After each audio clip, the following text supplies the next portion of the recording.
If you've ever watched a family reunion where everybody seems to know exactly who's in charge, the African savannah can feel a little like that, only with lions, hippos, crocodiles, and elephants instead of aunties and uncles. Here, the land is warm, wild, and always on the move. Water dries up, dust rises, shadows grow long, and every animal has to make a choice: eat, hide, travel, or fight to hold on to what little the dry season leaves behind. In this kind of country, survival is never simple, and peace never lasts very long. But that is what makes it so unforgettable. Over the next little while, we're going to step into a world of big cats, towering giants, and rivers full of danger. It's a place where every sound matters and every heartbeat counts. So settle in, enjoy the journey, and when you get a moment, say hello in the comments and tell us where you're watching from. Have you ever seen a place that looks calm at first glance, but feels like it is holding its breath? The Luangwa Valley Savannah is that kind of place.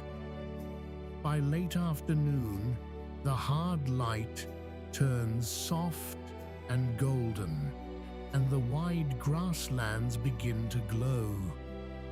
Dry earth, scattered trees, and winding riverbeds stretch out as far as the eye can see.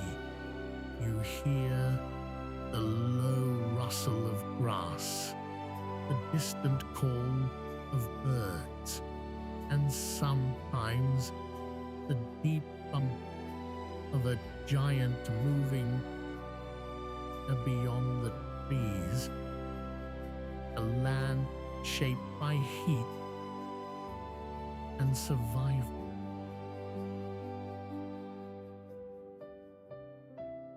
Elephants and baboons make their home here, each one living by its own rules. It is wild, beautiful, and full of tension.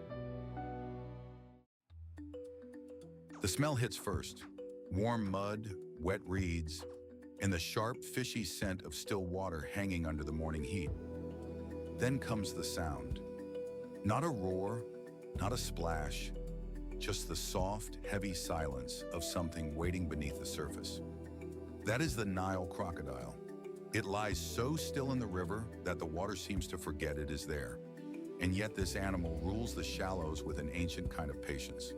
From tip of snout to the end of its tail, it can stretch longer than most pickup trucks are parked nose to tail. The Nile crocodile lives across much of sub-Saharan Africa, and in the river country of the Luangwa Valley, it is one of the most feared animals at the water's edge.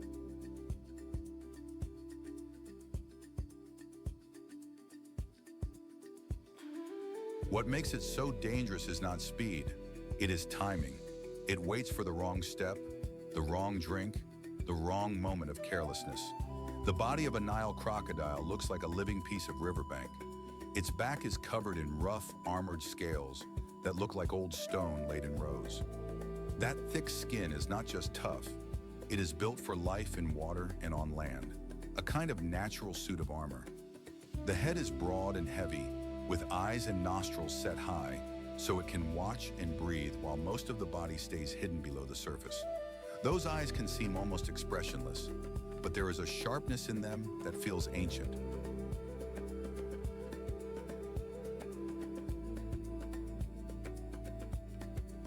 The tail is powerful and muscular, like a thick rope made for sudden force. One strong whip of that tail can send water flying in every direction. When a crocodile slides into the river, it does not look graceful in the way a fish or a bird might. It looks like a log that learned how to hunt. But that plain look is exactly what makes it such an expert ambush hunter. Every part of its body is built for hiding, holding, and striking at just the right second. Most of the day, the Nile crocodile spends its time half submerged in the water or stretched out on a muddy bank with its mouth open to cool down. It is a patient animal, and patience is its greatest weapon.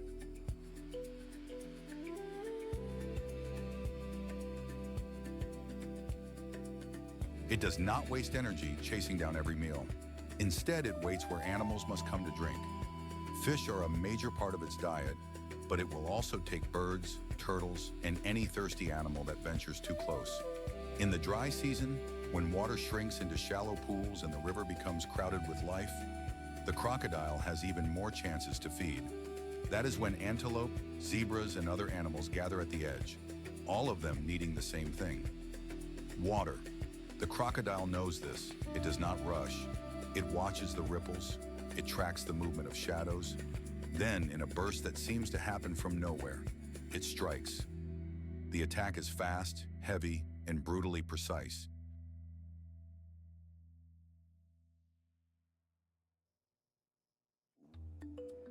It grabs, twists, and drags. It is not a fair fight, and it does not need to be. Afterward, the crocodile may rest again as if nothing happened at all, the river once more looking calm and harmless. Life for a Nile crocodile is shaped by the rhythm of water. In the hottest part of the day, it may bask on the bank, soaking up warmth before slipping back into the cool shallows. At night, it becomes even harder to notice. Only the eyes may show above the dark water, tiny points of gold in the gloom. For such a large animal, it can be surprisingly quiet for long stretches, and that quiet is part of its success. It has survived for millions of years by doing less, not more.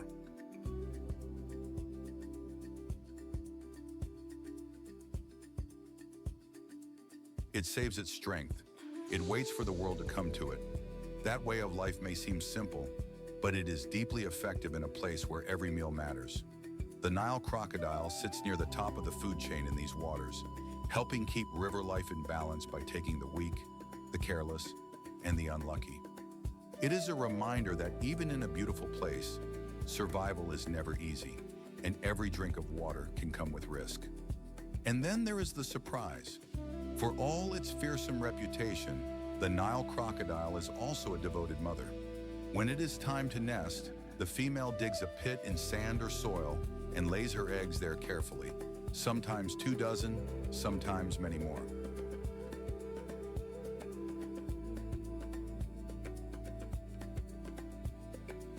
She guards them through the long wait, and when the young are ready to hatch, they begin to make soft sounds from inside the nest. That is the signal. The mother opens the nest and gently carries her babies to the water in her mouth. It is a tender moment in an animal world that is often very hard. Not all of the young will survive, of course. The river is full of dangers, but that early care gives them a chance. In a creature known for violence, there is also protection. In a place like the Luangwa Valley, that balance between danger and care is part of what makes the wild world so astonishing. The Nile crocodile reminds us that survival here is not about being the fastest every time.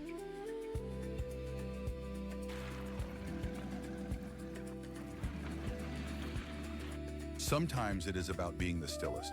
Sometimes it is about waiting longer than anyone else. And somehow, that quiet patience is just as powerful as any roar.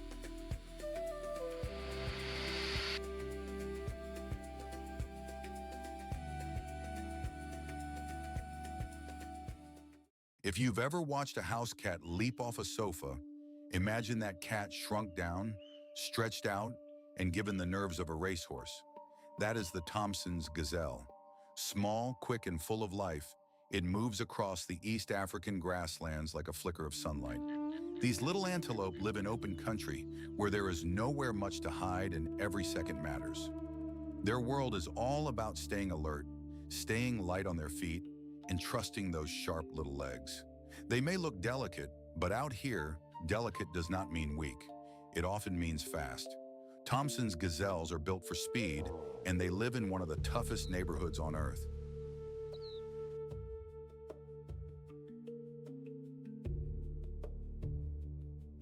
The plains are full of hungry eyes, and every day is a test. Still, they keep grazing, leaping, and calling to one another, as if joy itself is part of survival. If you love these graceful little runners, say hello in the comments and let me know where you're watching from.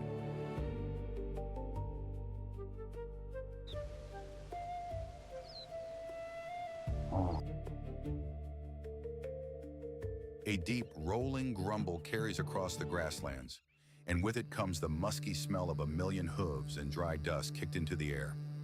That is the wildebeest, moving in huge numbers across the Serengeti like a living storm cloud.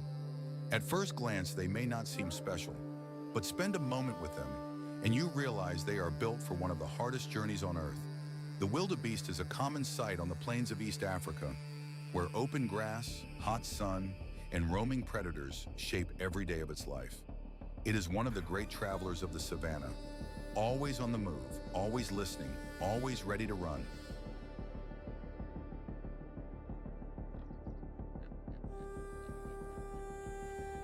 And in a land where survival depends on timing, speed, and instinct, the wildebeest is one of the key players in the whole wild drama. The wildebeest looks a little like it was assembled from different animals on a busy workbench. It has the broad face of a horse, the shaggy mane of a wild pony, and the sturdy body of a cow. Its shoulders are high and heavy, its back slopes down behind the neck, and its long tail flicks at flies like a whip. The coat is usually gray-brown, though in the dusty light of the plains, it can take on almost any shade from silver to charcoal. The beard under its chin gives it a rough, old-world look, like a traveler who has seen too much to care about vanity.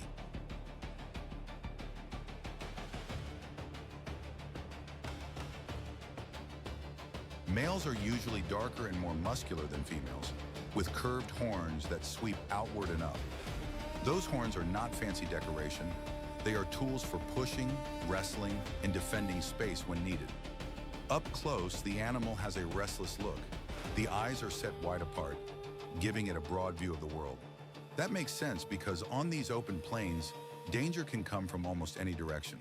A wildebeest does not live a quiet life. It spends much of the day grazing, moving its head low through the short grass and pulling up mouthfuls of fresh green growth. It is a steady feeder, built for covering ground and keeping moving rather than lingering in one place too long.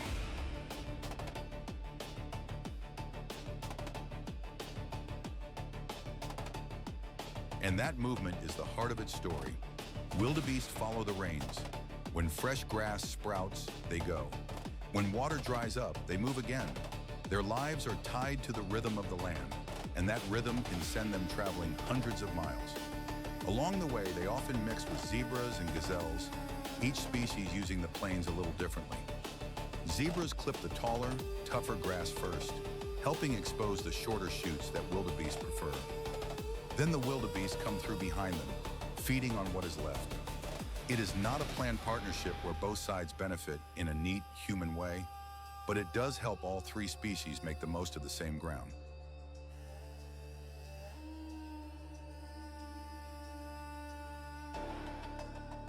And wherever large herds gather, predators notice.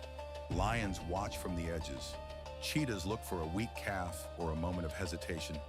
Hyenas wait for stragglers. The wildebeest is always on alert, and that constant nervous energy is part of its daily life.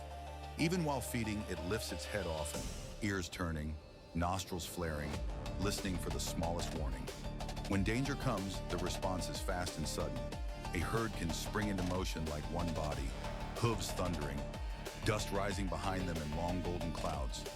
The decision to run is never taken lightly, but it is made quickly. Better to waste a little energy than to wait too long.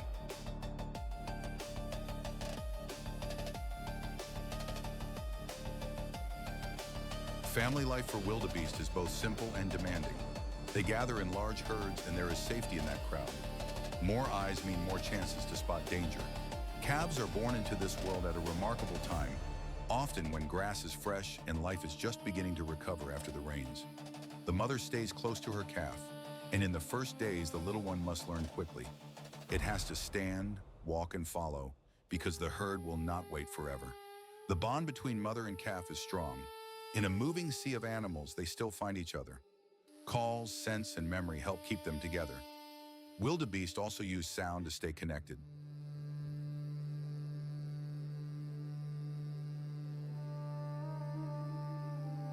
Their grunts and snorts may not sound graceful to us, but they matter a great deal out on the plains.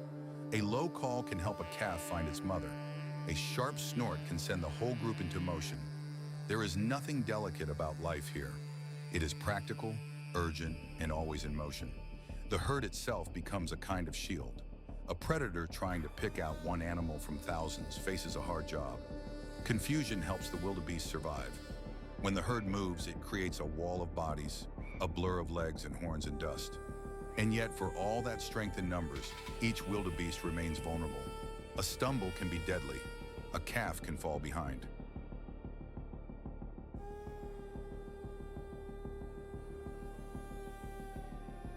A single wrong turn can open the door to a chase. That is why the species has endured by being alert, mobile, and ready to adapt. It is not the strongest animal on the plains and not the fastest in a sprint compared with a cheetah, but it is one of the toughest. It survives by living in motion. Wildebeest matter because they help hold this whole grassland world together. They eat the grass, spread nutrients through the land, and feed the great hunters that depend on them. Without them, the balance of the Serengeti would feel different. The plains would be quieter, emptier, poorer.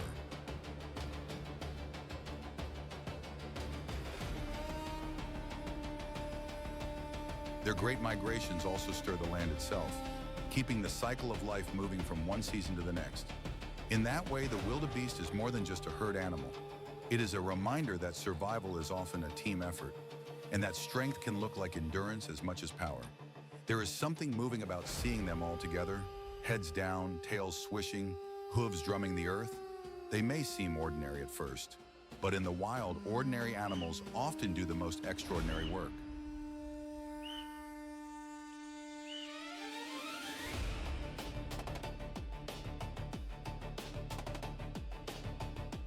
A pale shape springs from the grass, then another, and in a blink, the whole herd is moving like wind over water.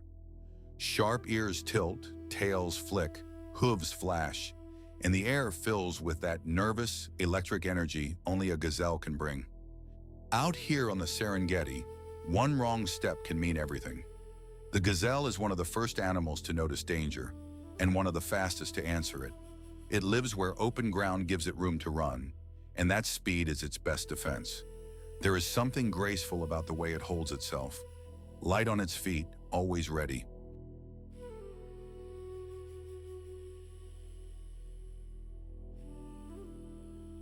These slim antelopes spend their lives watching, feeding, and racing for safety, and they do it with a kind of beauty that makes the savannah feel alive. A gazelle is not just prey, it is a survivor built for quick thinking and quick legs. The gazelle looks almost delicate at first glance, but up close it is all business. Its body is lean and narrow, made for speed instead of strength. Long legs carry it across the grass with barely a sound. Its coat is smooth and usually a warm tan color, which helps it blend into dry grass and sunlit plains.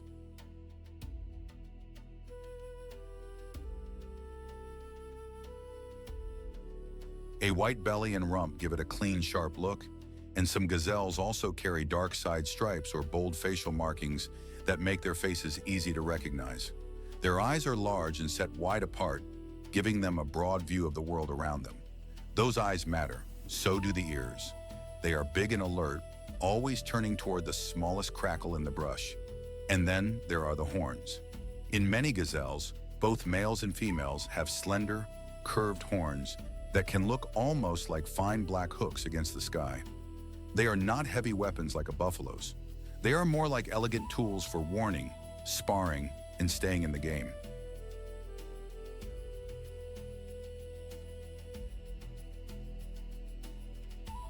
Everything about this animal says one thing: move fast, stay aware, and do not waste energy. Most of a gazelle's day is spent doing two things: eating and staying alive.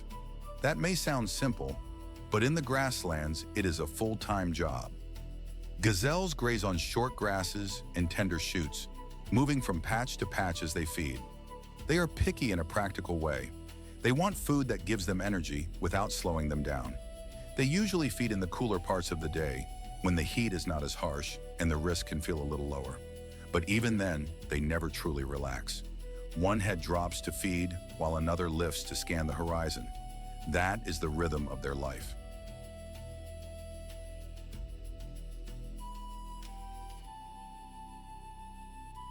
If danger appears, they explode into motion. Their speed is famous, but so is their body language. A gazelle may stamp, snort, or make a sudden high leap called a pronk, where it springs into the air with stiff legs. It can look almost playful. In truth, it is often a warning. I see you, I am ready, don't try me. And in a place where cheetahs, lions, and hyenas all watch the same open ground, that warning matters. Gazelles often live in groups, and that is part of their survival plan. Many eyes are better than one. A herd can spot danger sooner, and when one animal bolts, the others follow in a heartbeat. There is safety in numbers on these plains.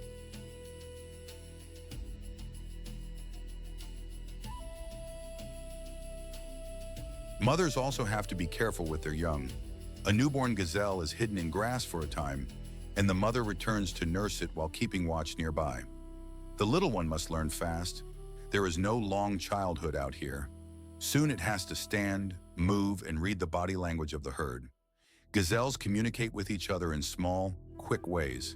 A head toss, a twitch of the tail, a sudden freeze. They do not need loud noise most of the time. Their whole life depends on paying attention. And when mating season comes, males may challenge one another with horn displays and chasing runs, showing strength without always turning to a full fight.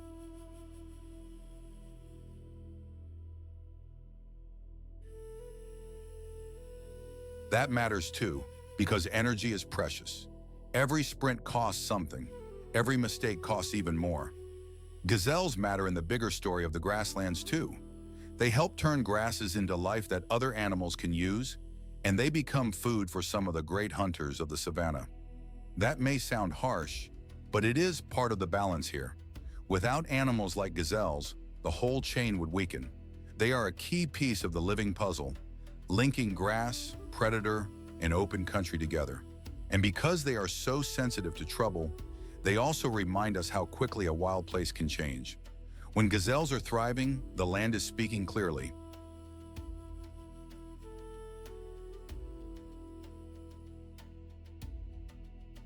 When they vanish, something is wrong. That is why protecting open grasslands matters so much. The gazelle may be light as a breeze, but it carries a heavy message. It tells us that survival in the wild is not only about strength, it is about awareness, timing, and grace under pressure. And when a gazelle leaps away across the golden plain, it feels like a little spark of hope running across the earth.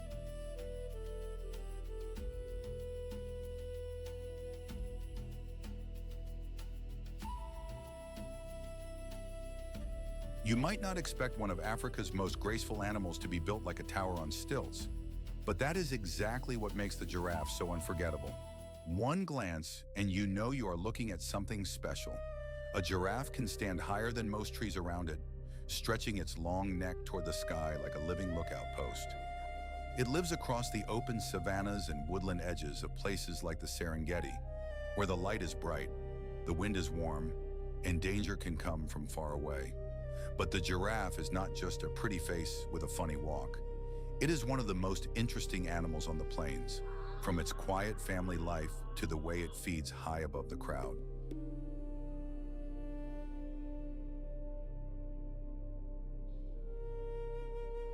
And once you get to know it, you may never look at the savannah the same way again. A giraffe is easy to spot, but hard to forget. Its body is covered in a beautiful patchwork coat, like someone painted it with broad, uneven brushstrokes. No two giraffes wear the exact same pattern. Some have dark brown patches, others more golden ones, and each design helps break up its outline in the light and shadow of the trees. Those long legs look almost delicate at first glance, but they are strong and steady, built for carrying a huge body across rough ground. Its neck can seem almost impossible, reaching up as if it were made to browse the highest leaves in the world.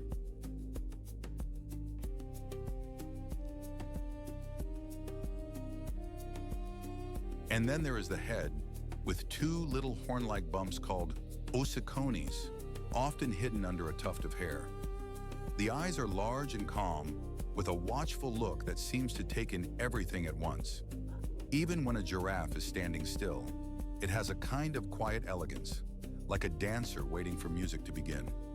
Most of the time, a giraffe spends its day eating. That long neck gives it access to leaves that other animals cannot easily reach, especially the tender leaves and shoots of acacia trees. It moves slowly through the brush, using its long, dark tongue to pull food from thorny branches.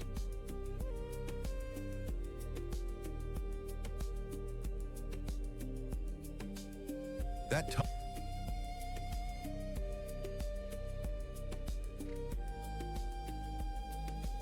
And while they may seem slow and gentle, they can cover ground with surprising ease, their long legs carrying them in a smooth, loping stride that looks almost effortless. Family matters a great deal to giraffes, even if their groups can shift and change. They often live in loose herds, where mothers, calves, and other adults may travel together for a time.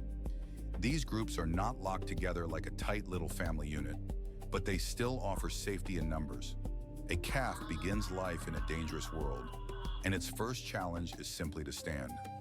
Within a short time, it must learn to keep up, because the plains are no place to lag behind.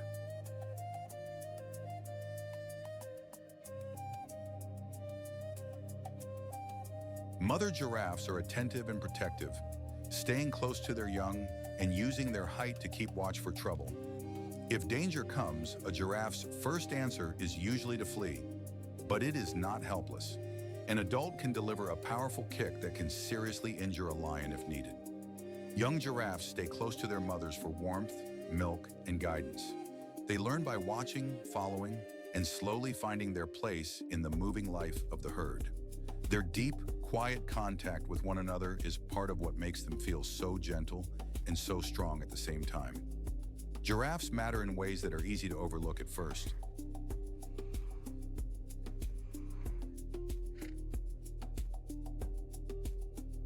By feeding high in the trees, they help shape the landscape and keep plant growth in balance. Their browsing can open space for new leaves and fresh shoots, and that matters for many other animals sharing the same land. When giraffes move across the savannah, they also help connect life in subtle ways, carrying seeds and stirring the world around them as they go.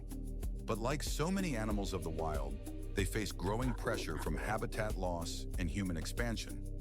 That makes their survival all the more important. Protecting giraffes means protecting the open lands and healthy tree cover they need to live. And when we do that, we are not just saving one beautiful animal.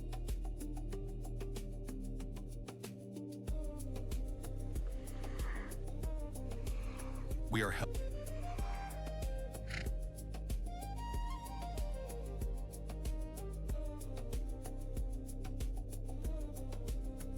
If a lion is the king of this wild country, then the Cape buffalo is the old neighborhood tough guy who never backs down.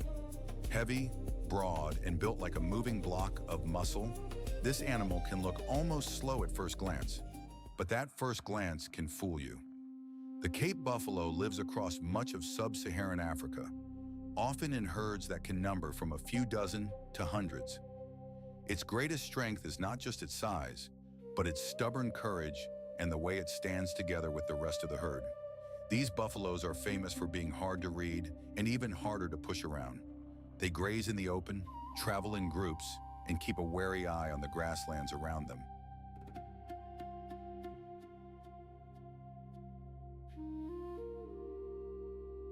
A buffalo herd is never just a crowd. It is a wall of horns, watching, waiting, and ready. Up close, a Cape buffalo looks as if someone built it for a job that involved hauling boulders. Its body is deep and heavy, with a broad chest and thick shoulders that seem to roll forward with every step. The coat is usually dark brown to black, and in the hot light it can shine with a dusty, worn look, like old leather. Its horns are the feature most people never forget. In males, the horns curve outward and then sweep down and inward, joining at the top in a thick, armored shape called a boss. That helmet-like crown is not there for decoration. It is part shield, part weapon, and part warning sign.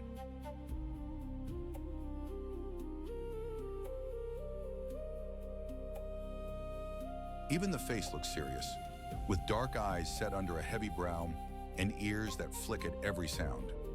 When a buffalo lifts its head through tall grass, it can seem almost prehistoric. These animals carry themselves with a kind of deep, grounded strength, like an old tractor that still has plenty of life left in it. They are not flashy. They do not need to be. Their whole shape says one thing clearly: do not underestimate me. Most of a Cape buffalo's day is spent doing the plain, necessary work of staying alive. It feeds mainly on grass, and it uses its wide mouth and strong lips to crop the blades close to the ground.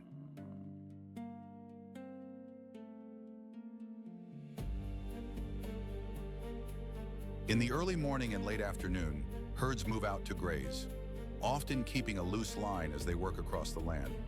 There is nothing hurried about it. They eat, step, chew, and move on. During the hotter part of the day, they often rest in shade or near water, where dust, insects, and the heat can be managed a little more easily. Water matters a great deal to buffalo. A herd will often stay close to rivers, pools, or marshy ground, especially when the season turns dry. You can think of them as animals that plan their day around the weather and the water, like a person might plan a long road trip around the gas station. They are also constantly alert.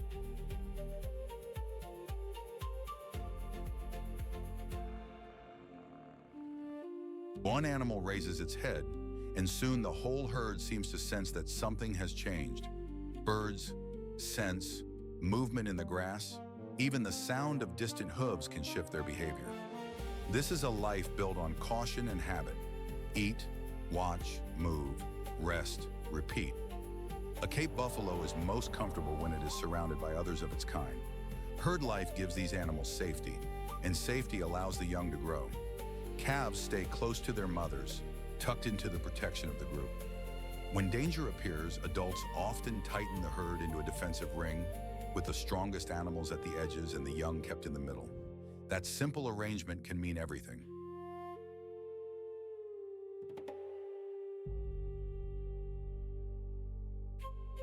Buffaloes communicate with body posture, snorts, and low grunts, but much of their message is written in movement. A head lift, a turn of the horns, a sudden shift in direction. The whole herd may respond in an instant. And when one buffalo is threatened, others may come back to help. That is one of the reasons people respect them so deeply. They are not lone wanderers. They are family animals, and they defend one another with real commitment. Mothers are attentive and protective, and calves learn the ways of the herd by staying close and watching older animals. Life in a buffalo group is not gentle in the soft, peaceful sense. It is practical, it is alert, it is full of memory.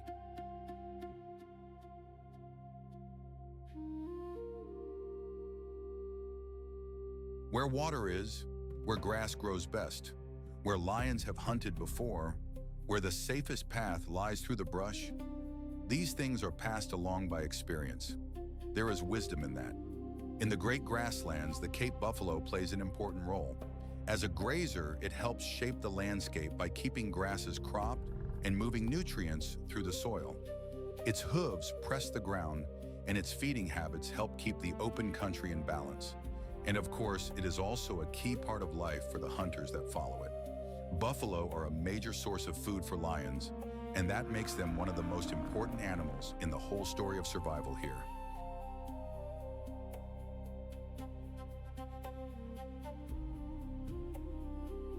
But this is not a simple relationship. The buffalo does not go quietly. It can fight back with surprising force, and that fight changes everything for the animals around it. In a land where every meal matters, the Cape buffalo stands as one of the great tests. Strong, stubborn, and deeply social, it is one of Africa's most impressive survivors. And when a herd moves across the plain, it carries with it the feeling that the wild is still holding its ground.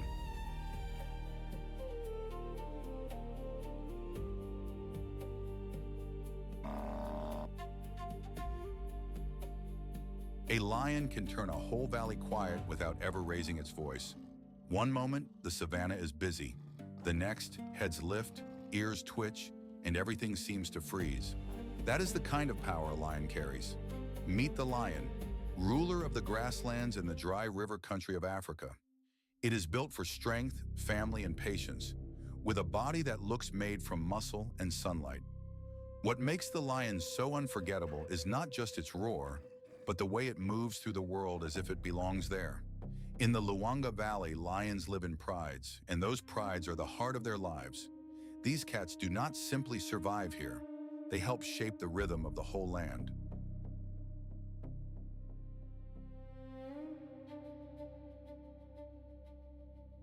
To see a lion in the wild is to understand in one glance why people have admired them for centuries.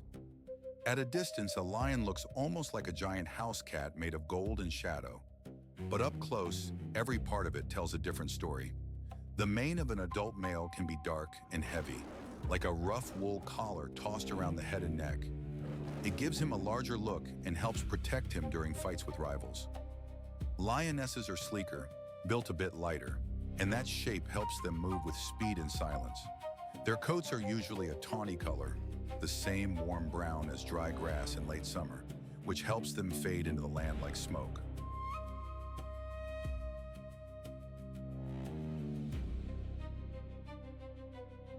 Their eyes are made for the dim hours of the day, and their ears catch the smallest rustle in the brush.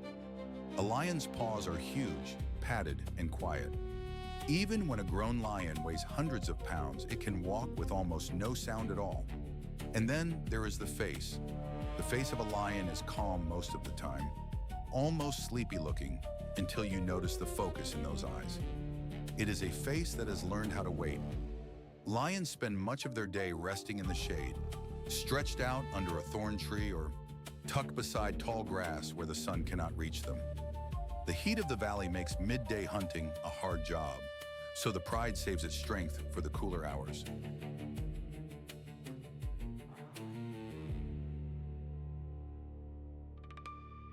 When evening comes, the lionesses become the workers of the family.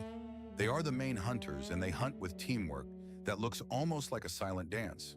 One may move in front, another along the side, while the others circle wider around the prey.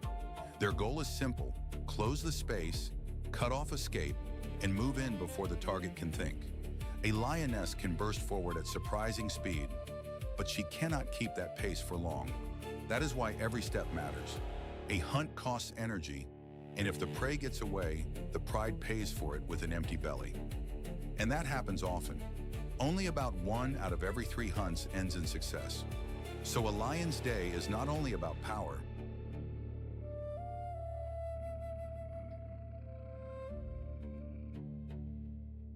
it is also about patience, timing, and knowing when to move. The pride also has to guard what it has. Scavengers watch from a distance, hoping for a mistake. Rivals may test the edges of the territory, and when the dry season stretches on, every meal becomes more valuable. Lions are not careless eaters either. They can feed on large animals that many other hunters would never dare to tackle, but they are not above taking what is easier when the chance appears. A lion will do what it must to keep the pride going. That is the truth of life here. It is not fancy. It is not clean. It is work and hunger and long waits under a hot sky. Family is everything to a lion.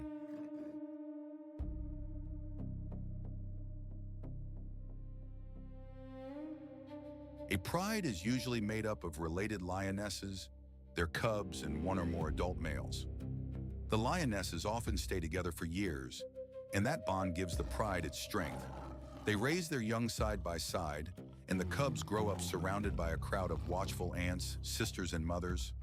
A cub's world begins with soft touch, warm milk, and the steady presence of the pride.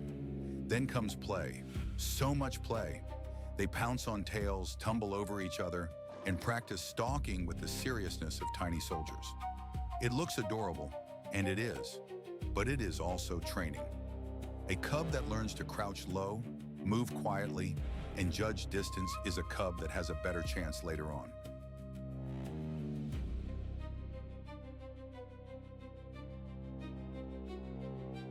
The adults teach without words. The young learn by watching. Lionesses also communicate in small ways all day long. A nudge, a lick, a low rumble, a tail flick. These little signals keep the family together. The males have a different job. They defend the pride's ground from outsiders, especially other males that may try to take over. That kind of challenge can be fierce, and the winners decide who gets to pass on their blood and protect the cubs already born. Life in a pride is not gentle, but it is steady, and that steadiness matters.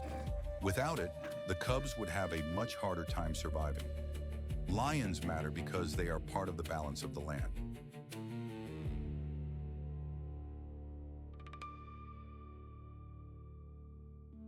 They help keep prey animals moving and alert, and that shapes how the whole savannah works. Healthy lion populations also tell us something important about the land itself. If lions are doing well, it often means there is enough space, enough prey, and enough wild country left for many creatures to share. That makes the lion more than a symbol. It makes the lion a sign that the wild system is still breathing, and that is worth protecting. In the end, a lion is not just a hunter with a golden coat. It is a family animal, a patient watcher, and a keeper of the valley's old rhythm. If you stand still long enough in lion country, you may feel that rhythm for yourself.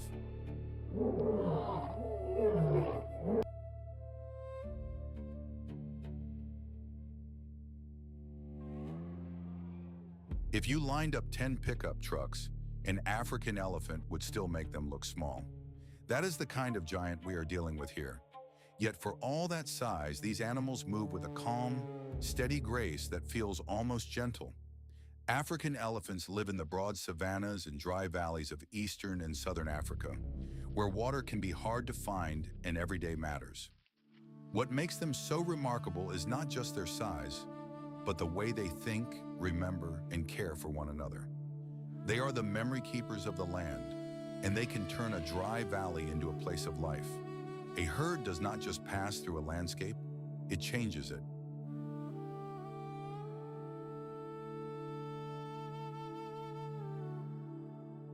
Now let's spend a little time with these amazing giants and see how they live, lead, and survive. African elephants are the largest land animals on Earth, and the first thing you notice is their sheer presence. An adult can stand well over 10 feet tall at the shoulder, with a body built like a moving hillside. Their skin looks rough and wrinkled, almost like cracked river clay. But that tough look hides an animal that is deeply sensitive. Their ears are enormous, shaped like wide fans. They flap them to help cool their bodies in the hot sun. And then there is the trunk, one of the most useful tools in the animal world.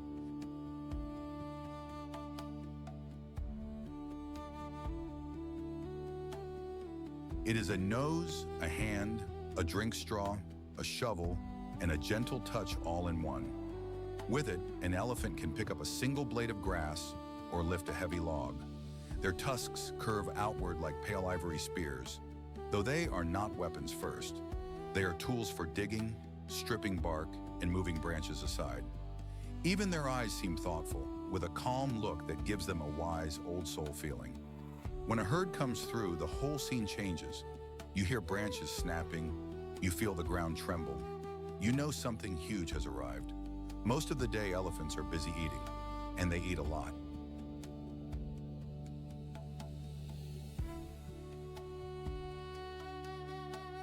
Grass, leaves, bark, roots, fruit. If it can be chewed, an elephant will likely try it. They spend many hours feeding because a body this big needs a tremendous amount of fuel. In dry country, they become expert problem solvers. If water is buried under the ground, they can dig for it with their feet and tusks. If a tree is in the way, they may knock it down or strip it clean. That may sound rough, but these actions help shape the land. They open up thick brush, create paths for smaller animals, and even help new plants get sunlight. They also travel long distances between water holes, often following routes their elders know by heart.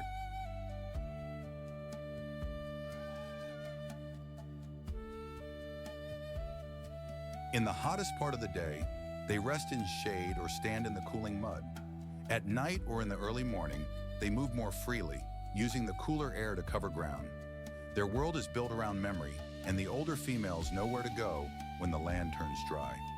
Family is everything to an elephant. The herd is usually led by an experienced older female called the matriarch. She is not the biggest, but she may be the wisest. Her memory can mean the difference between life and death. She remembers where the rain pools last season, which path leads to safer ground, and where danger once waited. The younger females and their calves stay close, almost always within sight or touch.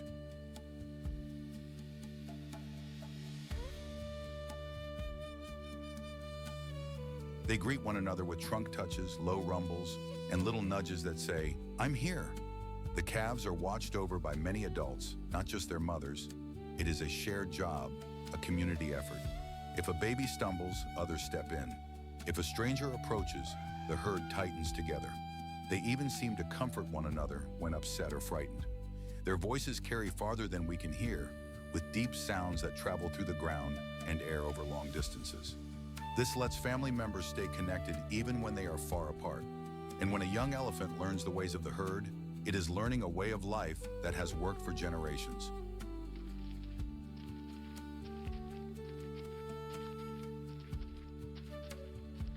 African elephants matter in a big way.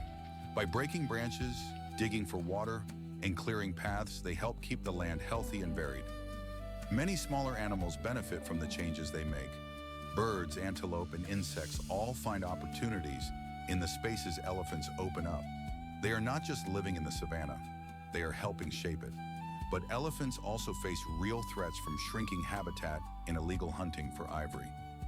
That is why their future depends on people making good choices and protecting the places they need. When elephants are safe, whole landscapes stay alive with them. And maybe that is the best thing about these giants.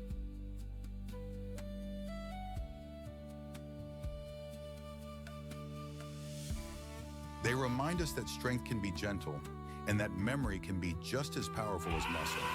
When an elephant family moves across the land, it feels less like a herd and more like a story unfolding in slow, steady steps.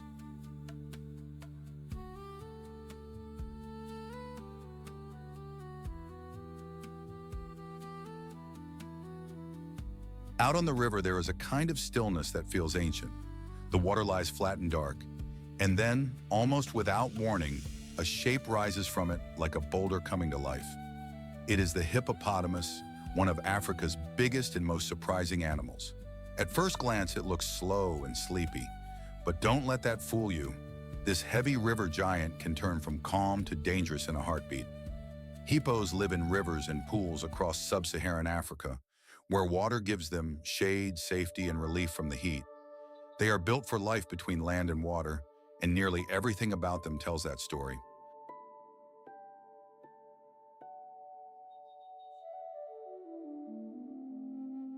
What it looks like. A hippo is a broad, barrel-shaped animal with a huge head, tiny ears, and eyes that sit high on the skull, like little lookout posts. Its skin is thick, smooth, and grayish-brown, almost like wet stone. A big adult can weigh nearly 2 tons, yet it can still glide through the water with surprising ease. The mouth is its most unforgettable feature. When a hippo yawns, it doesn't look sleepy at all. It looks like a warning sign. That wide-open jaw can stretch more than 150 degrees, showing long canine teeth that can grow up to 20 inches. Those teeth are not for chewing grass. They are used in fights and displays of power.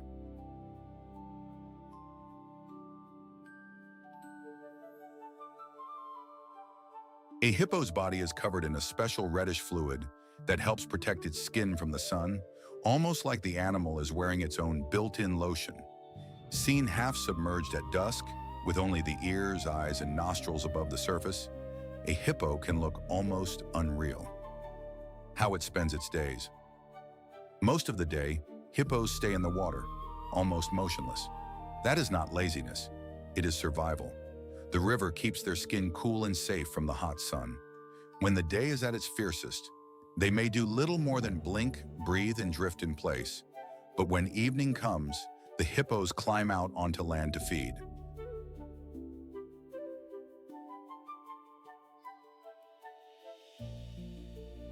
They usually graze on short grass, sometimes walking long distances under the cover of night. For such a massive animal, that may seem surprising, but a hippo still needs a lot of food to keep going. It is a careful routine. Water by day, grass by night, and when the river grows low in the dry season, hippos may crowd into the few pools that remain, packed together like stubborn old neighbors who refuse to leave. Even then, they keep their calm for as long as they can. But if another hippo gets too close, or if a rival challenges the space they've claimed, that calm can vanish fast. Family life. Hippos are social animals, but not in the gentle way many people imagine.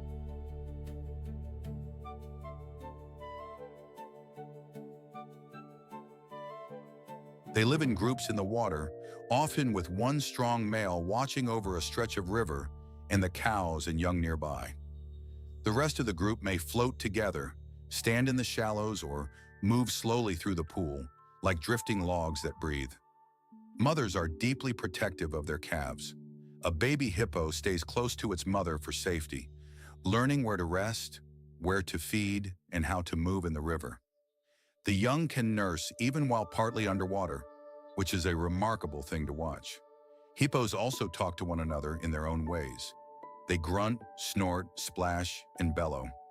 That deep roar can carry for nearly a mile.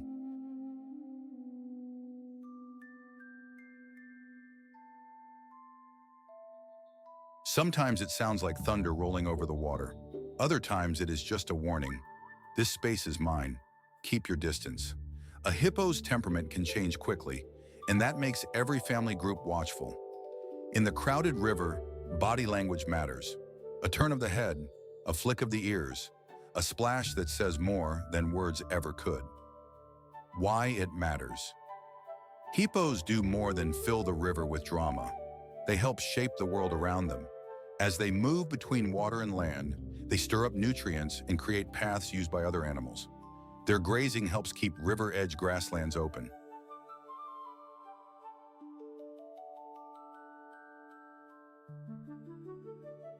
And their presence tells us something important about the health of the wet places they depend on. But hippos also face pressure when water becomes scarce or rivers change. In dry landscapes, every pool matters. Protecting hippos means protecting the rivers themselves, along with all the life that depends on them. There is something humbling about that. This huge, unpredictable animal is also a reminder that even the heaviest lives are tied to the smallest streams. Final thought. In the quiet of the river, the hippo seems almost like a piece of the landscape. But then it moves and you remember you are looking at one of nature's great powers.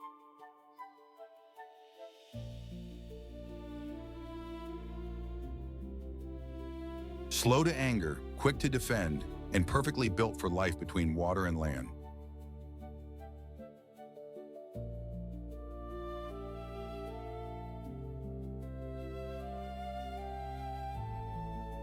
You might not expect a baboon to steal the show in a place ruled by lions, elephants, and crocodiles, but these clever animals can turn an ordinary morning into pure chaos.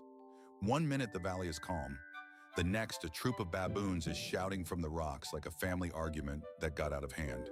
These are the sharp-eyed, quick-footed troublemakers of the savannah, and they are never far from danger or from the action.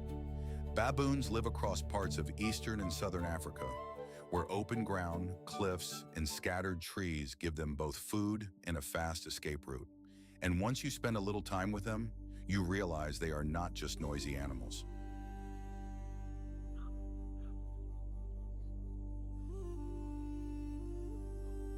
They are smart, social, and full of surprises. Baboons live in troops, and those troops can be as busy as a small town. Each animal has a place in the group, and they seem to know exactly how to read each other's moods. They feed on fruits, seeds, roots, grasses, insects, and small animals when they can find them. Their long faces, strong jaws, and dog-like bodies give them a tough, almost comical look, like they were built for both mischief and survival. Their fur varies from olive and gray to brown, and their rear ends often show bright colors that help other baboons recognize them. Long tails help with balance as they travel over rocks and across open ground.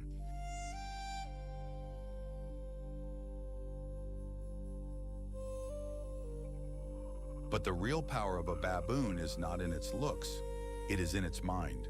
These animals are always watching, always listening, always learning. Baboons spend much of the day moving, feeding, grooming, and checking the safety of the group. They are early risers, and they often start foraging soon after sunrise, when the air is still cool. They use both hands to pick through grass and leaf litter, turning over stones and digging in the dirt for roots or insects. If they find fruit, they do not waste time. If they spot trouble, they do not waste time either. A baboon can run quickly across rough ground, and it can climb rocky slopes and trees when danger closes in.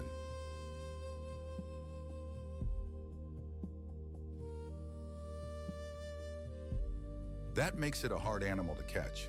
And in a land where lions, leopards, and hyenas are always watching, that kind of speed matters. But baboons are not just busy snack hunters. They are also careful survivors. They often move as a group, with sentries keeping watch while others feed. If one baboon gives an alarm call, the whole troop can spring into motion. A sound, a glance, a sudden shift in posture, and the entire group knows something is wrong. That kind of teamwork keeps them alive. Family life is at the heart of a baboon troop. Mothers carry and protect their babies closely, and young baboons stay near adults where they can learn the ropes.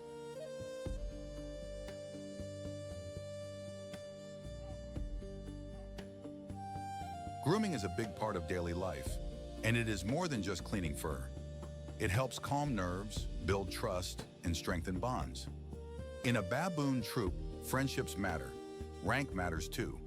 Some baboons get more food, more attention, and more chances to lead, while others must wait their turn. It can be rough, and at times it can look downright tense. But those social rules help hold the group together. Young baboons grow up watching everything. They learn who to follow, where to feed, and how to stay safe around predators. They also learn how to read the faces and calls of the troop, which is a skill as important as speed or strength.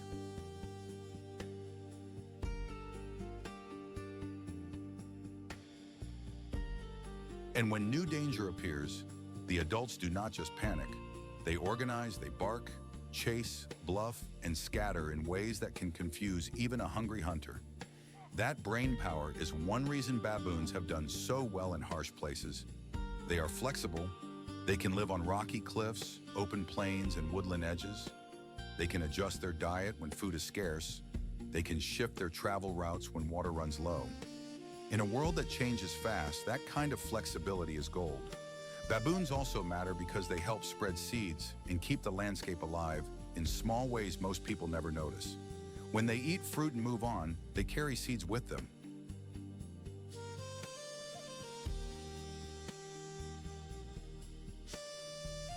When they dig and search for food, they turn over soil. They are not the biggest animals on the land, but they are a busy thread in the whole fabric of the savannah, and that fabric would not be the same without them. There is something deeply familiar about baboons.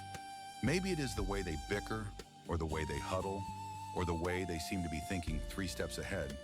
They remind us that life in the wild is not only about teeth and claws. It is also about family, memory, and watching out for one another.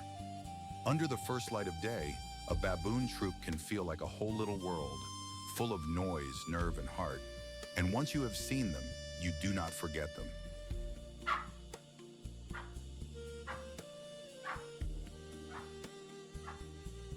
After all, in this kingdom, even the smallest troublemaker can be a giant story.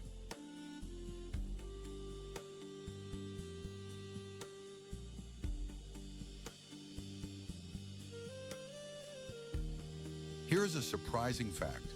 An impala can leap as high as a pickup truck and cover more than 30 feet in a single bound. That kind of power makes this graceful antelope look almost light as a feather. But out here, light feet can mean the difference between life and death. In the open grasslands and woodlands of eastern and southern Africa, the impala is one of the most familiar animals on the move. It is sleek, alert, and always reading the world around it. One ear turns this way, the other that way, as if it is listening to every breeze. Today we are getting close to this watchful grazer and seeing how it survives in a land full of hungry eyes.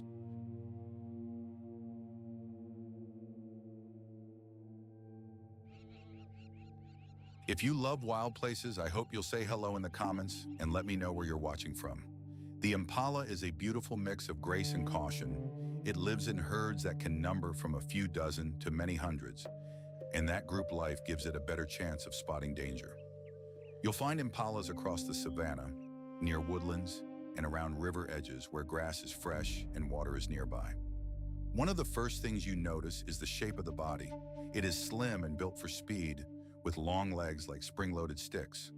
The coat is a warm reddish tan on the back, fading to a lighter cream on the belly and legs.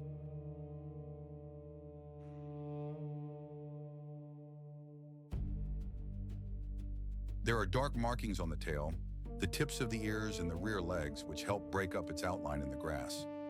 Males carry lyre-shaped horns that curve gently backward, while females do not. Those horns are not only for show, they matter in fights between males and in the struggle to hold a good place in the herd. Close up, the impala looks delicate, but that is deceiving. Every part of its body is designed for quick escape. Its hooves are narrow and hard, made for sudden turns on dry ground. Its neck is slim, its face is fine-boned, and its eyes sit high and wide for a broad view of the world. Even the way it stands says something about its life.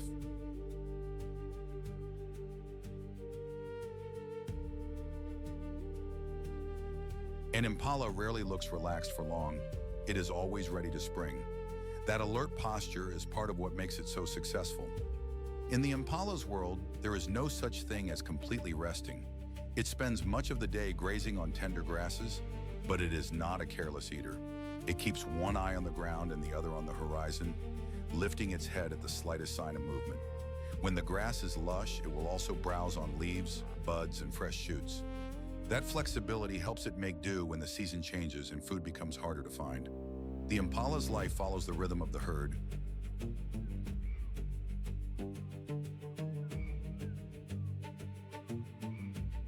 In the cool hours of morning and late afternoon, they feed and move, taking advantage of the best light and the safer moments of the day. At midday, they often gather in shaded areas to rest and ruminate, chewing their food slowly while still keeping watch. If danger appears, the whole mood changes in an instant. Heads rise, bodies tighten.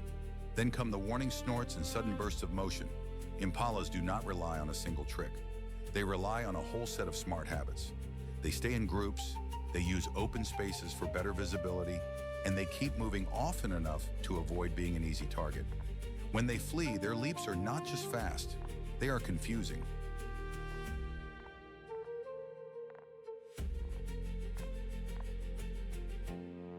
An impala can twist and bound in the air, making it hard for a hunter to stay locked on. It is like trying to catch a ribbon in the wind. Life in the herd is also about signals. A flick of the tail, a snort, a sudden stare into the grass. These small actions spread fast through the group. Young impalas learn by watching.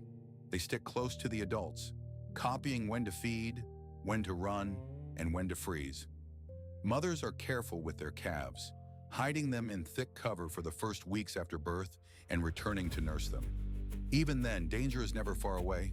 That is why numbers matter so much. Safety grows stronger when many eyes are watching.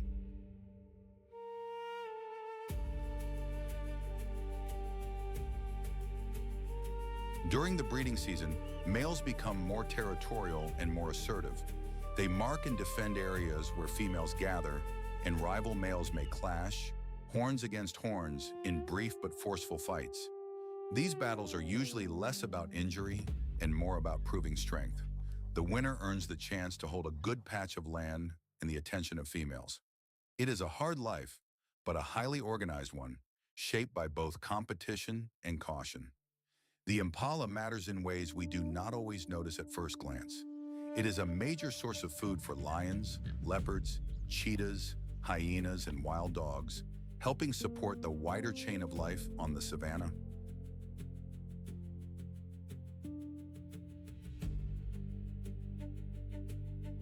At the same time, by grazing and moving across the land, impalas help shape the growth of plants and keep the grasslands healthy and varied. When they are thriving, it is a good sign that the land still has room for balance, and that is worth protecting. The impala may look like just another graceful antelope at first, but it carries the story of the savannah in every leap. It is quick, alert, and beautifully built for a world that never stays still.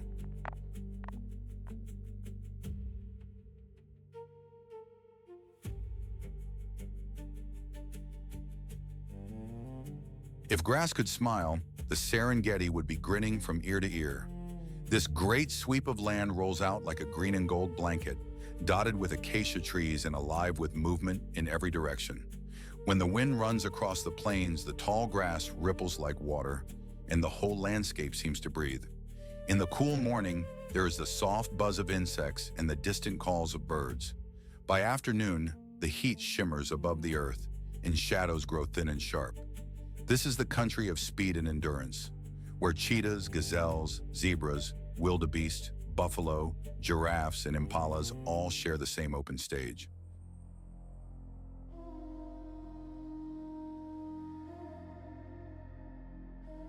And in this wide-open world, every meal, every escape, and every dusty hoofprint tells a story of survival.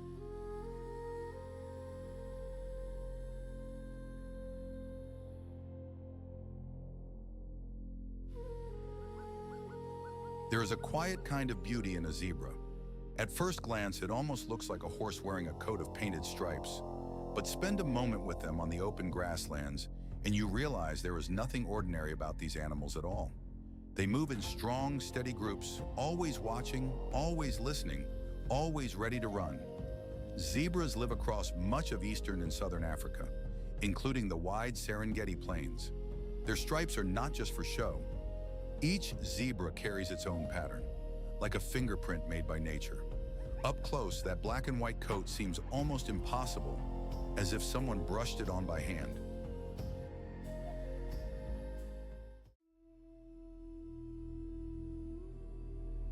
But every stripe has a place, and every zebra has its own way of fitting into the crowd. Out on the savannah, they travel with wildebeest and gazelle, sharing the same risky country and the same open horizon. A zebra's body is built for the grasslands. Long legs, strong lungs, sharp eyes, and a mane that stands up like a little ridge along the neck. Those stripes help more than people once thought. They can make it harder for flies to land, and they may confuse predators when a herd starts to move all at once. And when that herd takes off, it is a sight you do not forget. Hooves pounding, dust rising, white flashes and black lines spinning across the plain like a living storm.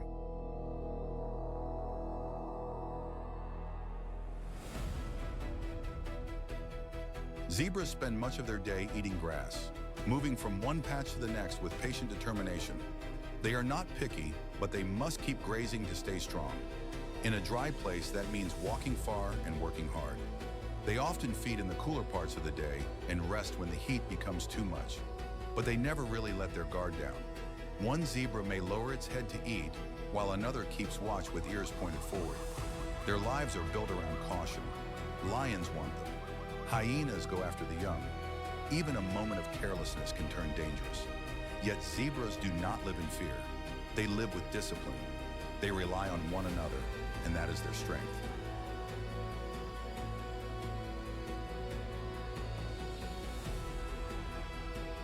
Family matters deeply to zebras. Many live in small family groups, and the bonds between mothers and foals are strong. A young zebra stays close, learning the layout of the land, the sounds of danger, and the safest places to graze. When trouble comes, the adults close ranks. They face threats together, kicking and biting if they have to. Those kicks are no joke. A zebra can defend itself with surprising force. Their calls matter too. A bark, a snort, a sharp little signal in the grass can warn the herd in an instant. In a world where danger can come out of tall grass without warning, being connected is everything. Zebras also matter in a bigger way than many people realize.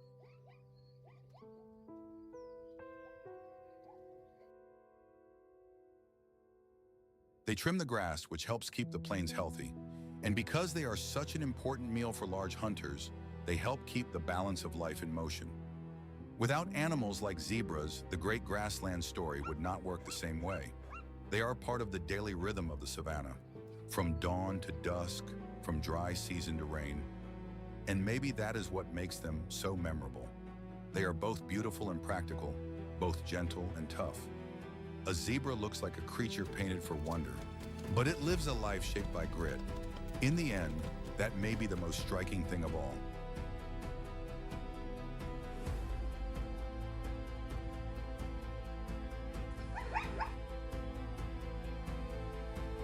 Have you ever watched an animal that looks like it was built for one job only and built for it perfectly? The cheetah is that kind of cat. Out here on the Serengeti grasslands, where the wind combs through the tall gold grass, this sleek hunter lives life on the edge. It is the fastest land animal on Earth, but speed is only part of the story. The cheetah is a careful, lean, quietly determined survivor. And in a world full of lions, hyenas, and hard luck, that matters. Let's get to know the cat that turns a simple chase into one of nature's most breathtaking moments. The cheetah looks almost painted into the land. Its coat is pale gold with black spots, like sunlight broken by shadows.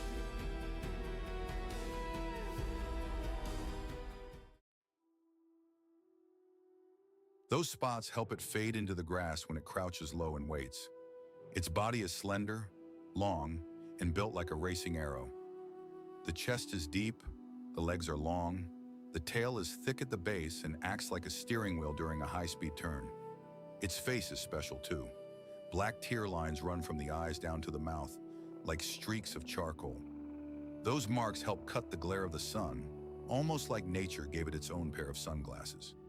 A cheetah's head is small and round, with high-set eyes that scan the open plains. Unlike a lion's heavy build, the cheetah looks light, almost delicate. But do not let that fool you. Every part of this cat has a purpose.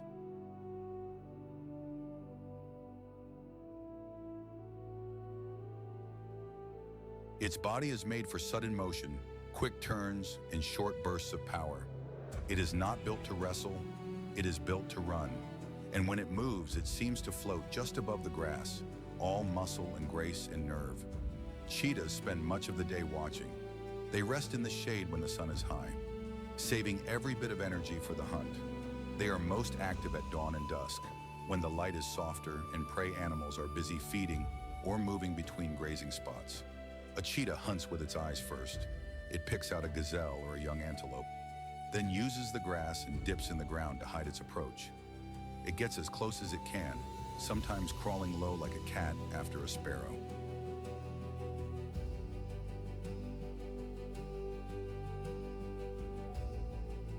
Then comes the burst. In just a few heartbeats, it explodes into a sprint that can reach around 60 miles an hour. That is faster than most cars on a neighborhood street, but it cannot keep that pace for long. The chase is a short, hard gamble. If the prey slips away or makes a sharp turn, the cheetah may have to stop and start over another day. That is one reason hunting is so risky. A cheetah burns through energy fast and every meal has to count. After a kill, it must eat quickly if stronger scavengers are nearby. This is a hard life. No wasted steps, no wasted chances. And because the cheetah's body is so specialized for speed, it pays a price in strength.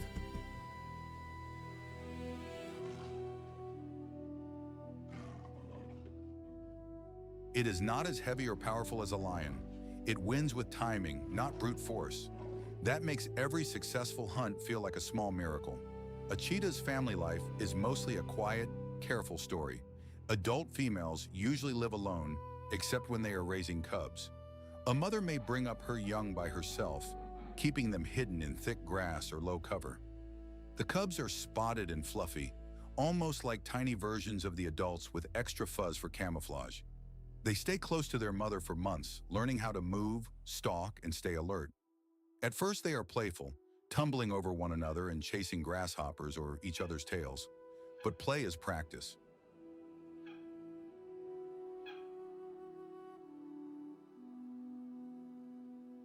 They are learning how to survive. The mother teaches by example, and the cubs watch everything. They must learn not just how to run, but when to run, when to hide, and when to freeze. Young cheetahs face many dangers. Lions, hyenas, and even large birds can threaten the smallest cubs. That is why a mother cheetah is always watchful. She may move her family from one hiding place to another, careful not to leave a trail that can be followed. Male cheetahs sometimes live in small groups, often with brothers from the same litter. These coalitions help them hold territory and improve their chances of finding food and mates.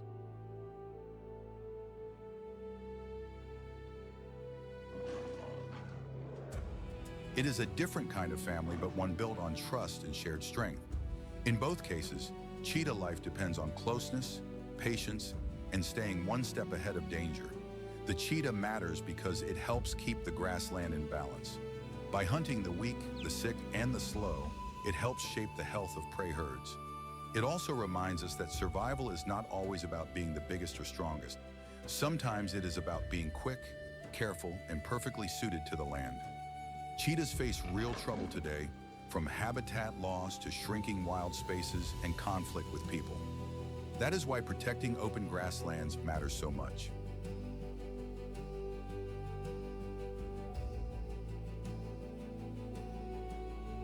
When we protect the cheetah, we protect a whole world of life that depends on these open plains. And that is worth holding on to. There is something moving about a cheetah on the hunt. It feels like the land itself has decided to run.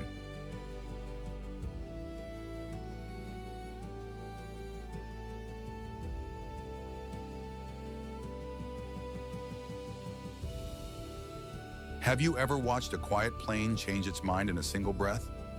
In the Luanga Valley, that is what happens when a buffalo herd and a lion pride cross paths near the fading light. The afternoon heat is easing now, but the air still feels heavy, like the land is holding its breath. Dust hangs low over the grass. Ears twitch, heads lift.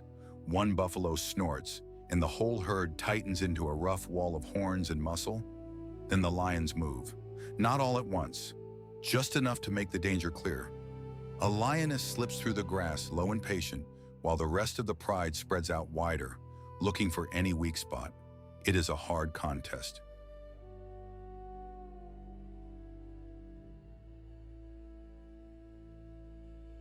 The buffalo.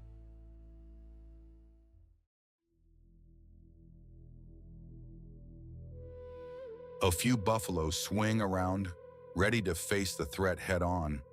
And that can be enough to make even the boldest lion hesitate. Because this is the truth of life here. Every hunt costs energy, and every mistake can hurt. The lions know it. The buffalo know it too. The ambush may have started the moment, but the herd is not helpless. In the end, the plains settle into a shaky peace, with both hunter and prey still standing, still listening, still alive under the gold evening sky. And just like that, the dust begins to settle. The hard moments we've watched in this wild country leave more than a memory. They leave a picture of how life really works here.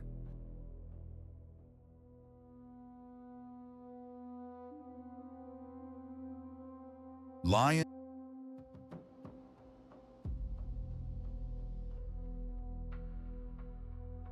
If you've enjoyed this journey, please like, subscribe, and share the film with someone who loves the wild.